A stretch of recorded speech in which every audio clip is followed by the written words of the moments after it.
Welcome to Still Growing in Grace, a program dedicated to inspiring joy, giving hope, and delighting in grace. I'm Mike Zenker, and I'll be sharing with you a message of hope that will expand your understanding of God's love and amazing grace. God already deeply loves you, totally accepts you, and really, really likes you. Growing in Grace Ministries Canada and Hope Fellowship, your community church, invite you to enjoy today's program as we dig deeper into what it means to be still growing in grace. Well, good morning, everyone. Thank you for taking time to join us here on Still Growing in Grace. And today, we're going to start a new mini-series that actually was aired 2 years ago. But in light of all the stuff going on, I thought this is a really important topic to revisit, and I'll explain in just a moment. But before then, I want to give a quick announcement and an update on a conference that's coming up. We just launched it this past week. So on January 13th, beginning on the 13th, the 20th, and 27th, and we may have to go into February. It might end up being a 4-night event. We're having a conference called Healing Life's Hurts Through Understanding Forgiveness. The list of most of the guests contributors are right there on the screen. You'll enjoy those. We're adding a couple more. So just a heads up on that.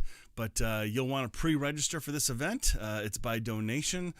And you just click on the link in the description below. So you just can't miss that. So just look down below and you'll see the description there. But yeah, I'm looking forward to this event. I started some of the recordings already and interviewed. I've already done 5. And it's like, oh my goodness, this is gonna be good, and it's gonna surprise some of you. I mean it. It just will. So if you're ready to be teachable and ready to learn more or expand your understanding on this topic of forgiveness, it's going to be a good one. I think this is one of the top topics that everyone in our world struggles with. And so, I think you'll love it. Back to this event.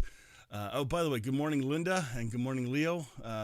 Linda, you're down near Wallaceburg, I believe. And Leo, don't know where you're from, but maybe just say, hey, watching from where? Just tell me where. I'd love to hear your comments. So if you're watching, make a quick comment and let me know where you're watching from. That helps. But this next section that I'm going to share with you, 2 years ago, we did a conference called Grace and Grieving, and we had William Paul Young, author of The Shack, come here, and we ended up having a really incredible event because, to me, there's 3 huge topics I really, really want to focus on the rest of my life, at least for now. Identity, who are we in Christ? What happens to us? Finished work of the cross, that. Then there's the topic of grieving. Our humanity grieves, and we don't deal with grief very well. And this is a continual topic. And in light of all the funerals I do, I thought, this won't go away. Well, the next one is the forgiveness one. So, but back to the grieving one. The next 5 weeks, we're going to be sharing some clips. First, today's episode is an interview I did with Paul before the conference. Then there's one with Brad Jerzak talking about grief before the conference. And then there are 3 different weeks of the actual conference conversation. Brace yourself. This is a really, really good series. And having this played throughout Christmas and December, I think is timely, amazing. Okay, let's see who else is here. We got Lisa, yay, from New Hampshire, yay. And then we have Earl watching from Toronto, good morning. Sarah from Texas, woohoo. Hey, if you know who Don Keithley is in Texas, I just did a recording with him yesterday. It was incredible. Yeah, you'll love it. And Robert down in Windsor, good morning. So let's get into this topic of grief and why it's important to discuss it. And I think Paul even dabs into the forgiveness topic a little bit. So brace yourself. This is going to be a really, really good conversation.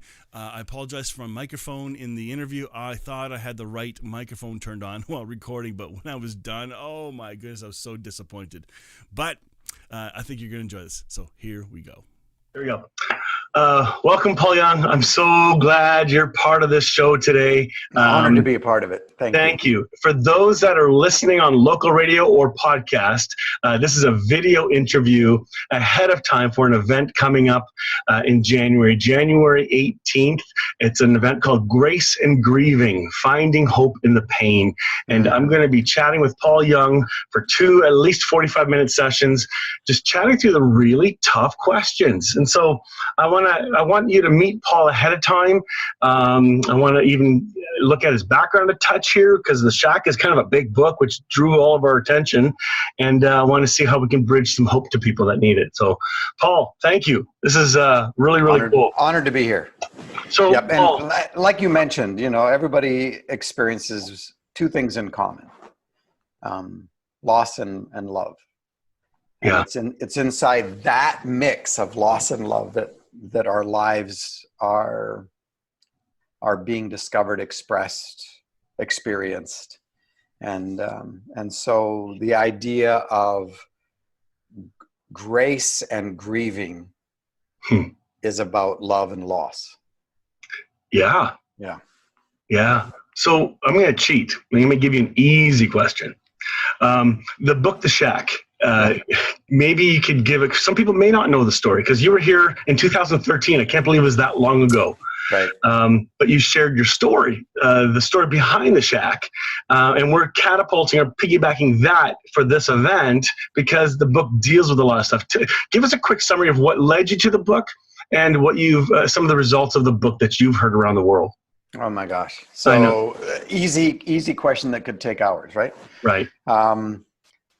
What led up to the book was just getting to a place in my life where I finally felt like I was healthy. And that was the year I turned 50. So it's not like it was just an overnight sort of thing. I'm a missionary kid, preacher's kid. So I'm steeped in modern evangelical fundamentalism. And that's the world I grew up in. And I'm a firstborn on top of it. So oh my goodness. Yeah. I had all sorts of religious expectations.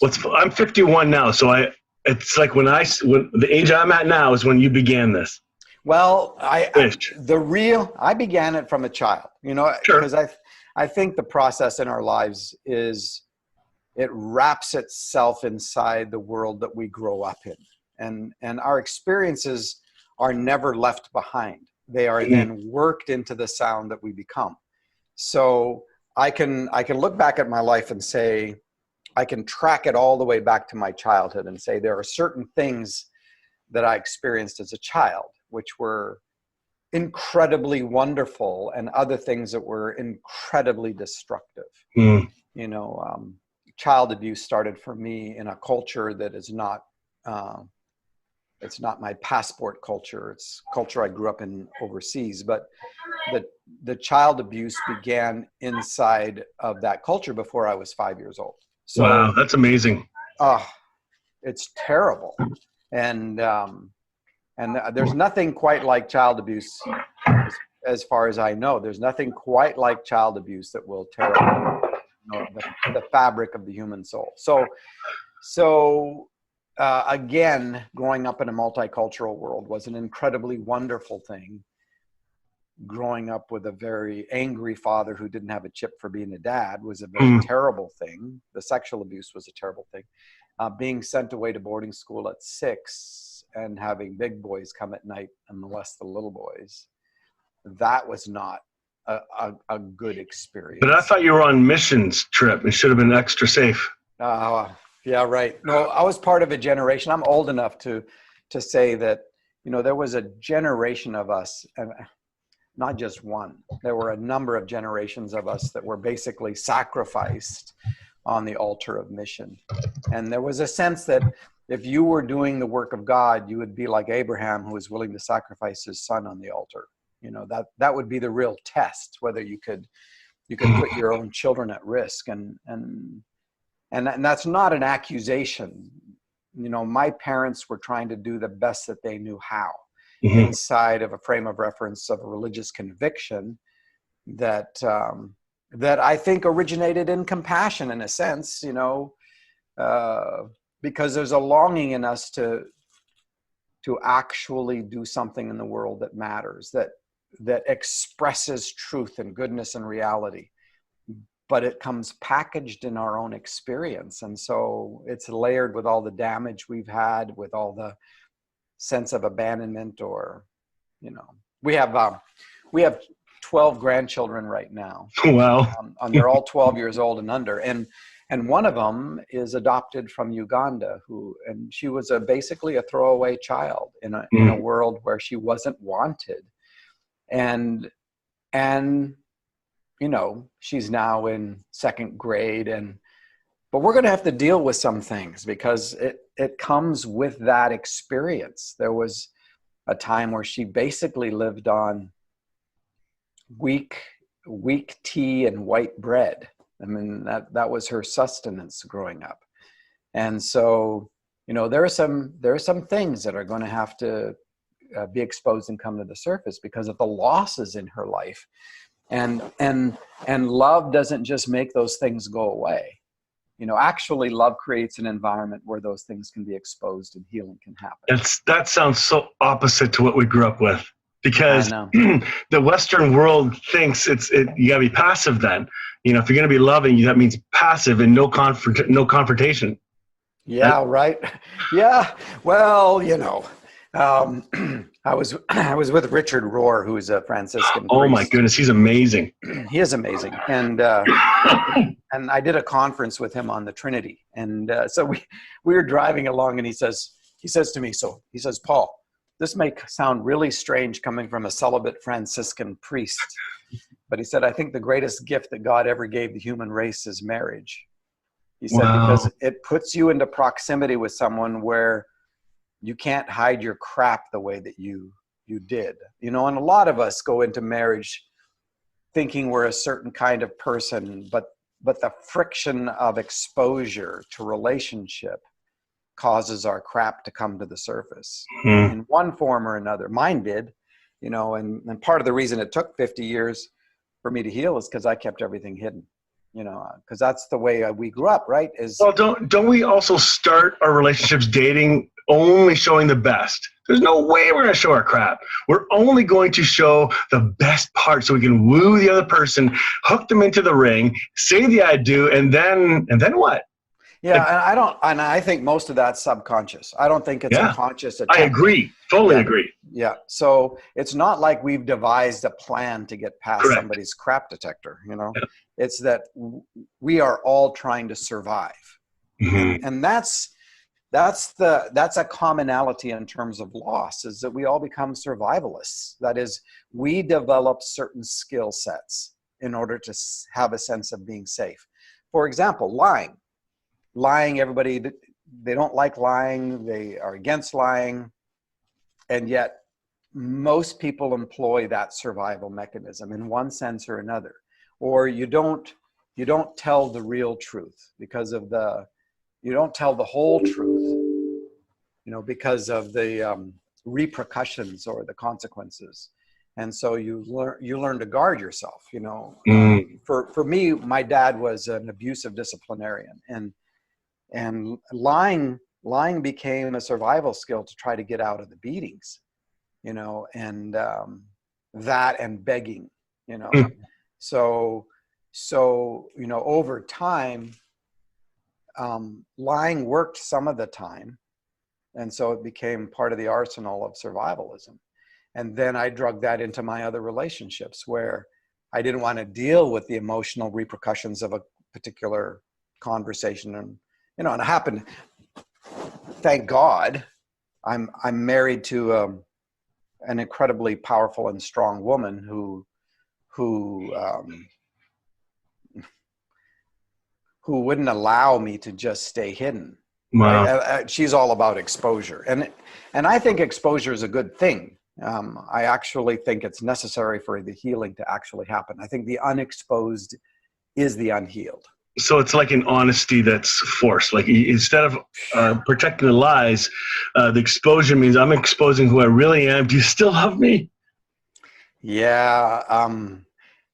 Oftentimes there are a lot of us who are so broken that it's not like we're going to volunteer that kind of exposure. I agree.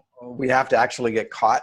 And, we get caught in our lies, or we build a little house of cards, a persona that we've created in order to survive.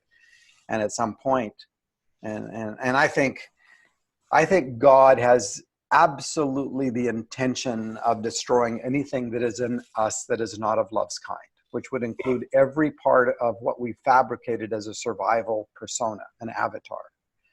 And there's this great passage, which I love, which gives my people all kinds of fits. And that's the one where Jesus says, many will say to me on that day, I did miracles in your name, and I healed the sick, and I preached the gospel, and I did all these good religious things, And Jesus says, and I will say to them, depart from me into everlasting destruction, because I don't even know you. Right? That'll mess up people's heads. Well, it's one of those passages that you just kind of skim over. And, because it's like, really? And when we hear the words everlasting destruction, we think hell, Yeah. And, but that's just, we're so hell conscious, as my people are anyway. We've got a bigger relationship to hell than we ever had to Jesus. Yeah. And so what's that passage actually saying? It's saying you've confused your performance with your identity, and I don't build a relationship with an avatar. I refused to treat the person you really are as the person you present to me. Wow, that's beautiful. Right? Yeah. So I want that avatar absolutely and completely destroyed. Why? So that you and I have a possibility of a relationship, that love can actually happen. Because as long as you're performing your sense of identity, I don't even know who you are. You're not telling me who you are. You're not being a truth teller. There's no basis for relationship. So is the shack then a story of you walking through how to arrive at that awareness? Yeah, a lot of it is, yes. So had a woman from Nashville who's a writer, Leanne Stewart. She says to me, she wrote me an email when the book first came out, and she said, I have no idea who you are. I don't know anything about you, but my sense is that Missy, who is the main character's daughter who's abducted and presumed to be murdered, that Missy represents something murdered in you as a child. Wow. And Mackenzie is you as the adult trying to deal with it. And I tell people all the time that Mackenzie's weekend in the shack, which is the centerpiece for the story, that weekend represents an 11-year dismantling and rebuilding journey for me. And I would love extreme soul makeover. I'd love instant transformation, give me a red or blue pill, but we're too incredibly crafted for quick fixes, and if God is love, and real love does not force transformation. It is present with you. It confronts you, right? Because that's part of exposure, but it is not willing to stand idly by while anything that is not of love's kind remains. So there is a fiery process. I love the statement that religious people believe in hell, but spiritual people have been there. Yeah. Yeah, I love that. Yeah, I heard that. That's awesome. It is. And I think it's very true. Everybody gets salted with fire, which means that fire is a restorative thing. It's to burn away everything in us that is not of love's kind. And that is a journey that all of us are on. And human relationships put us into those kinds of environments in which transformation can actually happen. So does loss, by the way. There is something really clarifying about loss.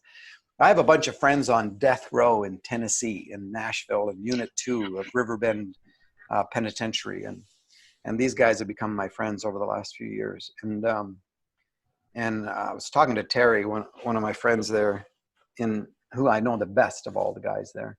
And we were talking about, I said, Terry, your prison is obvious. It's brick and steel and gravel and wire. And there's really a great clarity to your prison, right? Wow. Yeah. I know where you're going. Yep. While so many of us out there, outside of these walls, have no clarity about the prisons that we live inside. In fact, we have so got accustomed to the prisons of our lives that we have called them home. And so what I may see as a prison in a person's life, they may call home. So I need to be very careful not to pull them through the bars of their own prison for their own sake. Mm-hmm. Not my job.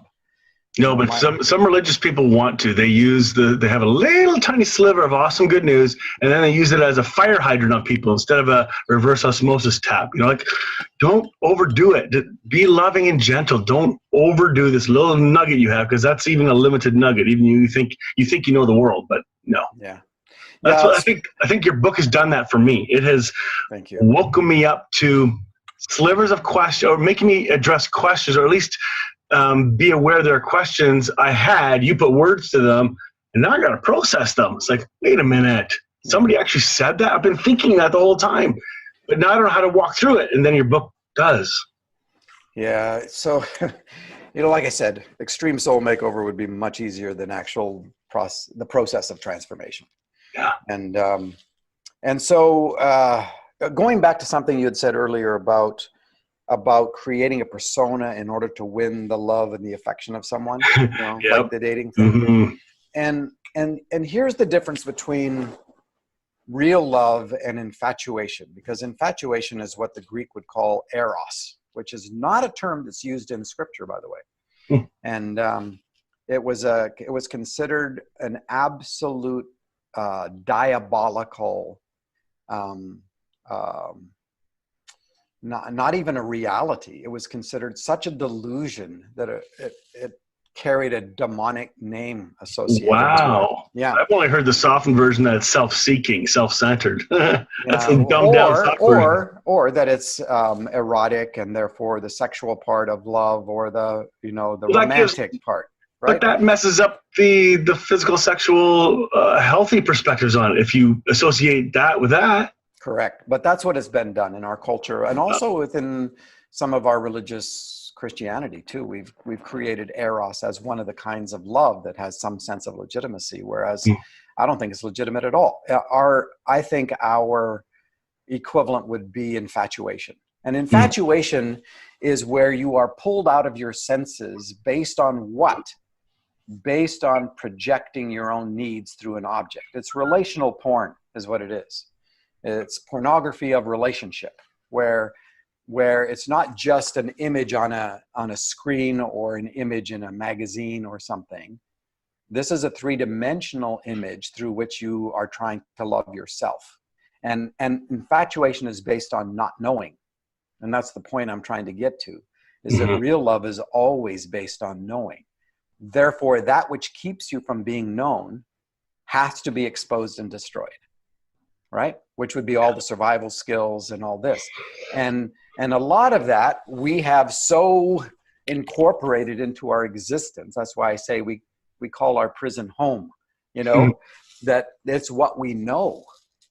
And it reminds me of so many times where Jesus would say to someone who was a paralytic or blind, he'd say, "So what do you want?" And it's like, isn't it obvious? Well, no, it's not obvious. Yeah. Because, a lot of us, some event that hurt us in our childhood, we cannot let go of it. And therefore, we now call it home. We don't know how to present our sense of identity apart from that loss. I just had a thought, and confirm with me on this, if it's true, because I think it's true. I know you've gone through sexual abuse. We've shared our story. I've shared mine with you. I too have gone through sexual abuse from a Roman Catholic priest and a very abusive mother.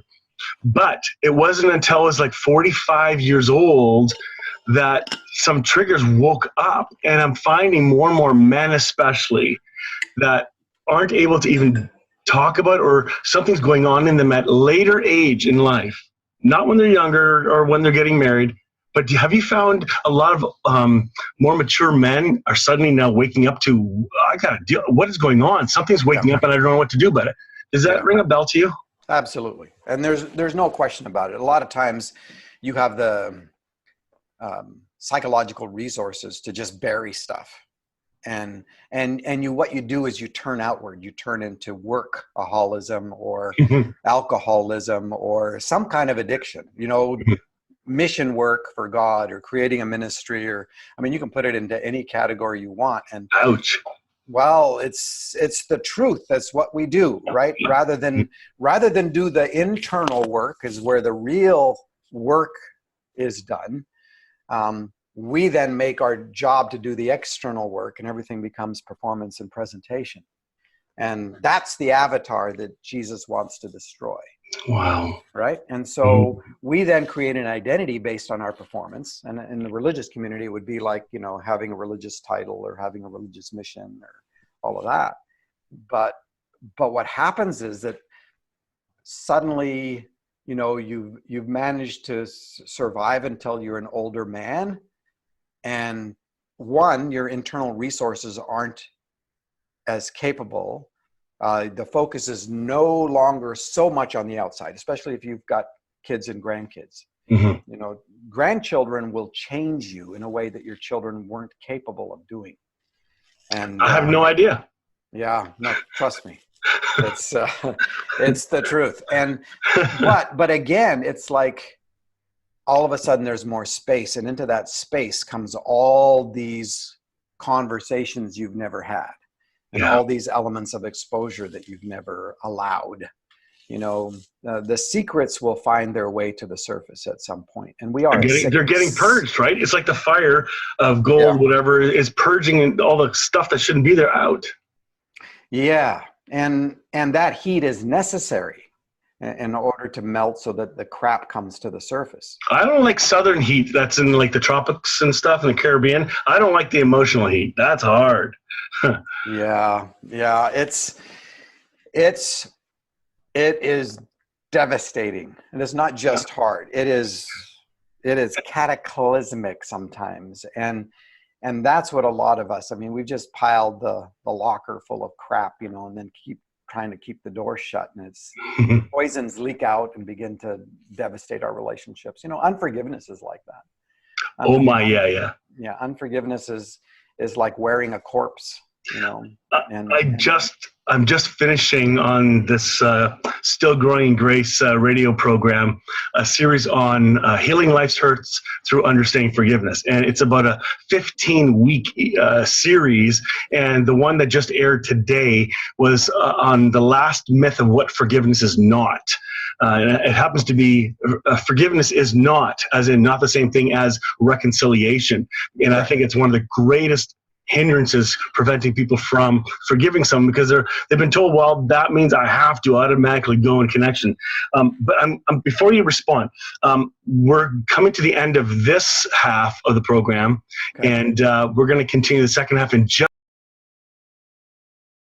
So, Paul, last time, the last episode, we ended up talking about unforgiveness being something, and then I talked to you about reconciliation being a myth, that it is not the same thing as forgiveness. And correct. I don't know if you remember your response of what you're going to respond to that, but I want to continue and follow this up, and then we'll talk about the conference coming up. Yeah. So forgiveness is for the sake of the victim. Reconciliation is for the sake of the perpetrator. That's a big deal. And they're not the same thing. They are not the same thing. They're not even close to being the same thing. Forgiveness is letting go of something so that you can be free from it, right? This is why I say that unforgiveness is like wearing a corpse on your back, the corpse of the memory of what was done to you, the corpse of what that person did, right? And so, but you also talked about the letting go of the other person's throat, or poisoning someone else, so that something like that. There was a quote you gave me that was brilliant of what it is. Yeah. So in the book itself, it talks about how forgiveness is letting go of someone's throat. Yeah. And but it's like we've got them clutched to us, right? And so the corpse of that memory begins to putrefy all of our other relationships. You cannot get away from the toxicity of unforgiveness. It just begins to then penetrate into our family relationships, into, and we'll begin to build an identity based on the existence of that pain. So a lot of people who are stuck in unforgiveness, when you first meet them, a lot of times will tell you their loss. That's the first thing that they'll tell you. because that's now become part of their identity. And it doesn't mean that there isn't a time where you've gone through loss, where that becomes right front and center about how you need to talk about it. But there's a time and a place. Yeah. I'm talking about people who have held on to these kinds of losses for decades, and the thing about forgiveness is that you don't actually need a face to do it, and in the movie, in the book, you never see the perpetrator's face. And people would say, why don't you? And I said, because you don't need a face for forgiveness. For reconciliation, you have to have a face. Reconciliation is the rebuilding of trust. That's a whole It's not automatic. Absolutely not. Yeah. And it is for the sake of the perpetrator, but the perpetrator is completely, it is wrong for the perpetrator to demand or expect reconciliation. Yes. Yeah. I agree. Yeah. And it's wrong for the victim to place that demand on themselves. And that's where the confusion between forgiveness and reconciliation happens. And as a result, people don't have decent boundaries. They keep getting re-victimized because they think that by forgiving, they need to trust. Yeah. And it's like, no, you can forgive someone and never trust them again. And that's totally okay. Oh my goodness, I love it. Yes. Yeah. I'm in my world. I'm a chaplain in multiple areas. I'm a nursing home chaplain. I'm a fire department chaplain, but I'm also a funeral home chaplain. And I do almost 100 funerals a year. I love doing funerals. I love being there for people when they're having such a great difficulty of time. But I also sit down with families, and you'll get this right now based on what you just said. That's what triggered it. If you sit down and a death has occurred in a family and stuff was not dealt with, as in mom or dad dies, suddenly the kids who've been fighting because of something mom or dad separated them on, now they're stuck dealing with a conflict and a loss. They're not only losing and grieving their loved one who died, but now nobody knows how to deal with anything else like relationships. And it's a mess if it's not dealt with. The fangs come out, jealousy comes out, greed comes out. Nobody wants to talk at a necessary, healthy level because they can't. They weren't prepped. Well, and this is not just prepped. We were just never taught. And and this is, I think, truer for men generally speaking than for women generally speaking. And that is that a lot of men have never been taught even the simple relational skills of conversation about their own heart, about their own emotions. They've just never been taught that. And Kim and I went last night and saw the movie about Fred Rogers. Yeah. Oh, I want to see that. Yeah, and it was different than I had anticipated. I don't know what I had anticipated, but there is a scene in there where the main character, who's not Fred Rogers, but the main character is trying to take steps to open up, trying to find a way to say things about emotions that he has not been able to tap into. And it's his relationship with Fred Rogers on the outside of this that then moves him in the direction of his own relationship with his spouse. And it's a very powerful little piece there, because you get to watch someone stepping into a world that they've never been in before, because they weren't taught. And I wasn't, so a lot of my marriage, I just simply shut down, because you either come out as antagonism and violence of one sort or another, anger, or you just disappear. And I was a disappearer, because my dad was an emotional verbal processor. The problem was I married an emotional verbal processor. And so again, largely unconscious at the time. I can look back and see it clear as a bell now, but my response was to just disappear, because that's what I did when my dad came at me, right? And it took me a long time. Here's a survival skill. Kim would say to me, this is how I process, right? And so when I'm processing like this, I'm not asking for help. Oh, right? I've never heard that before. Oh my goodness. This is hilarious. I'll be quiet. Keep going. She says, if I actually want your help, I'll ask for it. Oh no. But on my side, here's what I'm doing. Shoot. where I went to hide was in my mind, in my intellect, right? Because that was part of the persona that I built up. I'm a smart guy, you know. And even though I thought that I just fooled people, at least my persona was smart. And so my way to deflect was to try to help. And so actually, I'm not actually trying to help Kim. I'm actually trying to stop her from emotionally processing so I don't feel like a piece of crap. Wow. That was what was going on inside of me, right? So I'd couch it in noble sounding language. It's the same kind of lies that men do where they say, you know, oh, well, I didn't want her to be worried, so I didn't tell her about our financial situation or whatever, you know, those kinds of lies that end up just, if we'd listened to our wives, we'd have been far wealthier than we are, you know. They're all listening. Oh, I know. But again, it's a survival mechanism, right? Yeah. And so it's the same sort of skill where I could take what somebody was accusing me of and I could make it their fault. You know, I could spin it back on them really fast. And I didn't even know how I did it. It was a survival mechanism. And so in my relationship with Kim, it took me a lot of time to learn how to do this. And I think men present a persona of having it together because that's a survival mechanism, and women buy into it. And then they marry the guy and find out that, you know, that persona is about an inch deep and a mile wide. And it's like, who are you actually? You know, because like you said, we presented something, and that presentation is not to win them over. It was to stay safe way more than it was to ever win anybody over. I love that. That sounds more authentic. I like that. Yeah. Because I would run to a guilt trip, feeling, oh shoot, am I really being authentic here? You know, that's not a guilt trip. That's a shame trip. Okay, I'm ashamed. Yeah, shame has been my second language, and I've been unlearning the message of shame in my life for many years. Yeah, I didn't know how consumed I was. It framed my language in my relationship with my wife, because I would want to make sure she's feeling okay, because I felt bad about myself. Oh, it's okay, dear, it's okay. And then when we started being honest, because 5 years ago I started doing some counseling, she was not happy. Not because I had personal counseling, but I did a pendulum swing of being too honest, which wasn't great either for the relationship. And we worked through that. That was a hard time as I'm working through my pain. Yeah.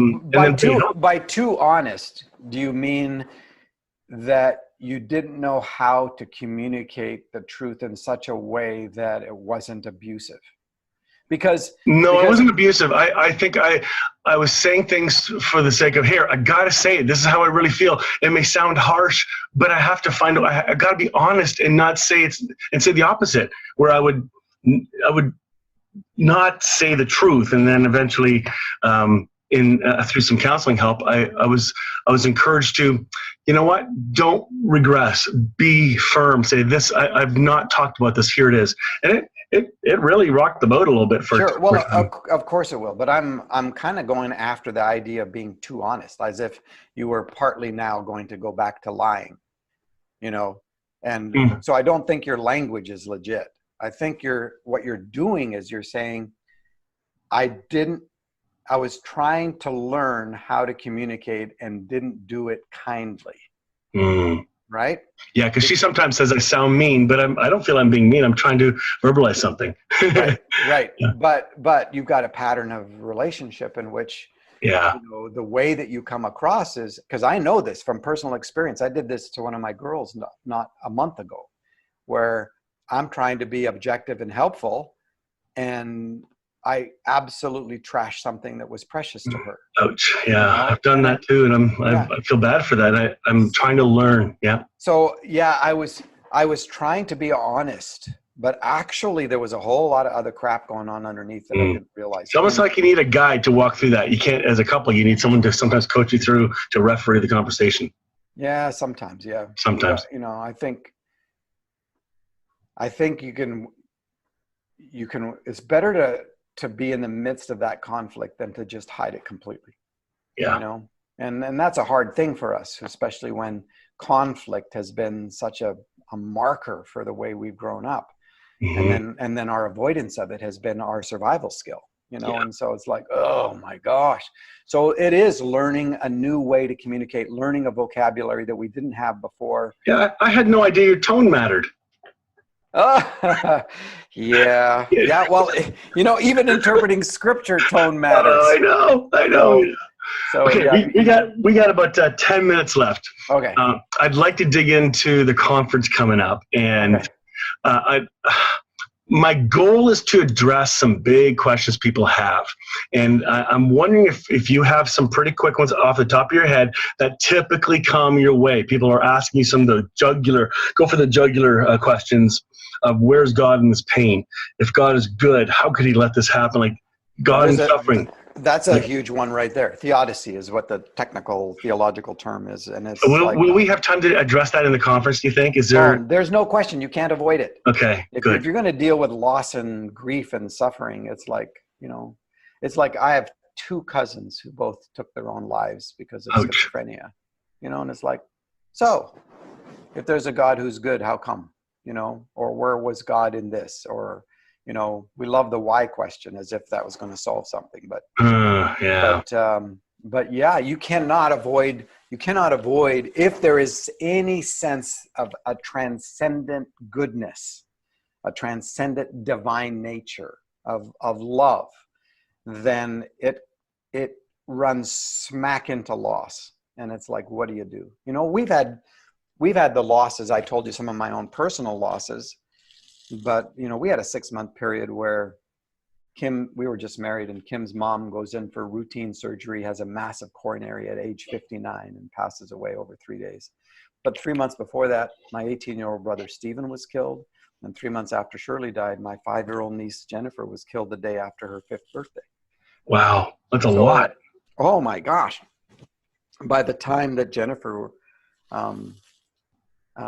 had passed, Kim didn't have the capacity to even go to the funeral because she's much more healthy than I am, right? I could disassociate and compartmentalize and be the strong person and not feel it, you know, not completely, but at least I was much more self-protective. I'd completely fall apart now, which is evidence of the health in my life, not evidence. Yeah. And so, you know, we know loss. We live in a world of loss, but there's also this deep sense of longing for the good and for love and for kindness and for so in the conflict between love and loss, how do you work that out? How do you see that? What is going on? And so there are some elements of this that are absolutely crucial. What is the character and nature of God, and what is the character and nature of being a human being? And we'll end up talking about that because if you get those things wrong, you get everything wrong. I agree. Yeah. Because people are looking for hope. They're trying to find hope in their darkness, hope in the pain. So they may not understand it. They think they do, but they know they don't. Please give us some direction.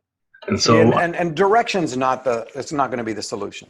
It's going to be the openness to presence. That's going to be where we're going to find a solution. This is why you being a chaplain matters to those folks that you are with. That's why the healing, you know, the people who are doing the 12-step programs and the people who are in the midst of those losses and your first responders, how they relate to people changes things completely by presence.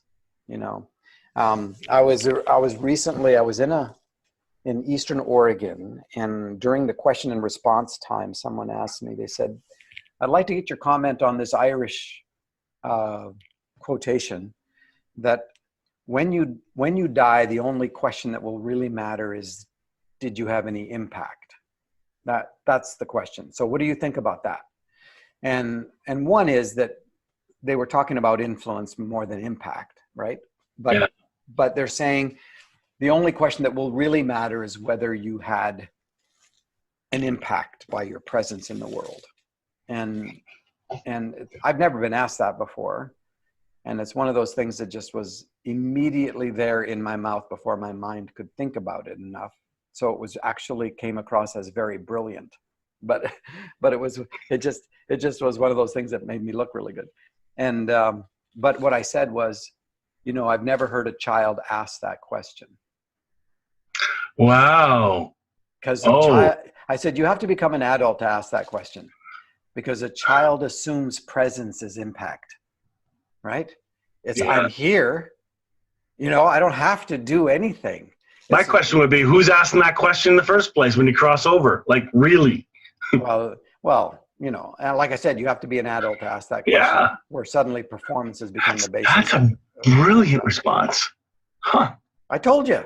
And it happened so fast, it obviously didn't come from my mind, So it's where I trust the Holy Spirit. So incredible. But it was the right answer. And it's like, no, we're designed to be children, and our impact is by presence.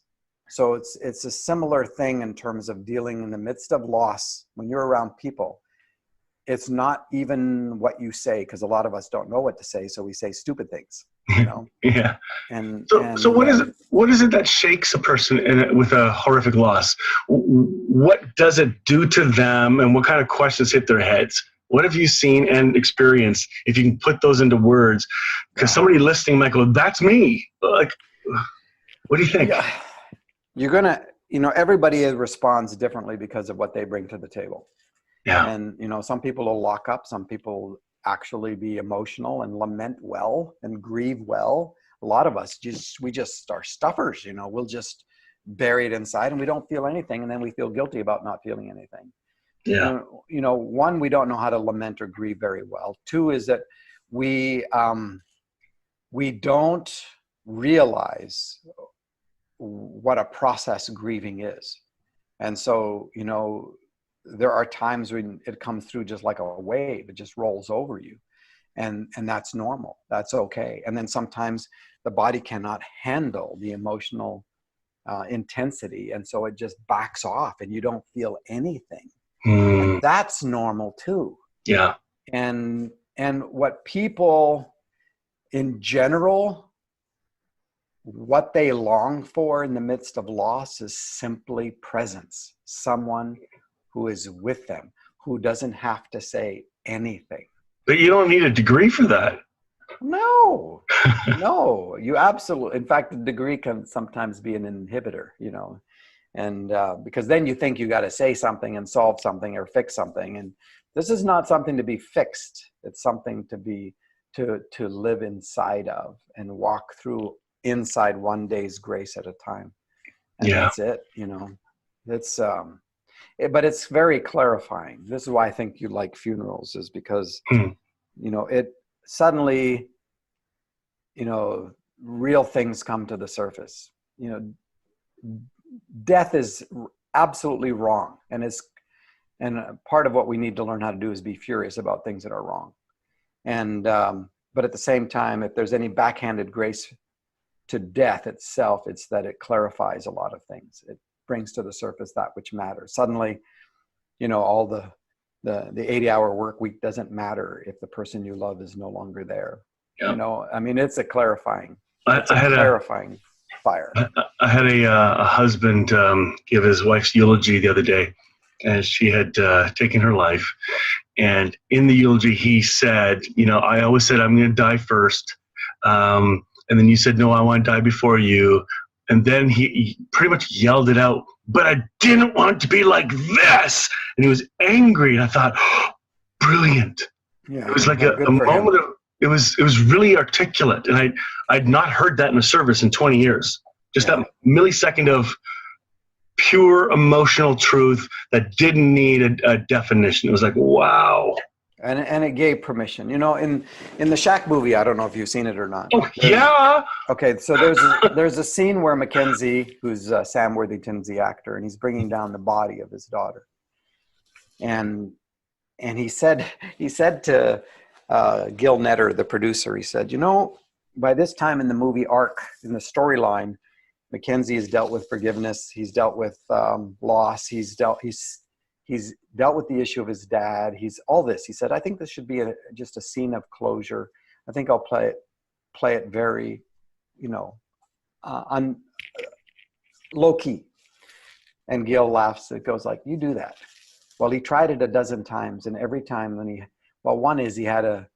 first came on set, he had a 10-week-old little baby boy, his first child.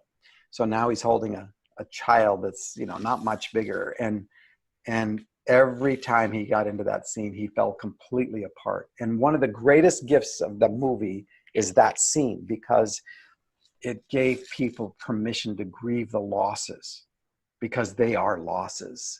And we need to learn how to grieve well. So, but these are all things we'll talk about when we get together. Yeah.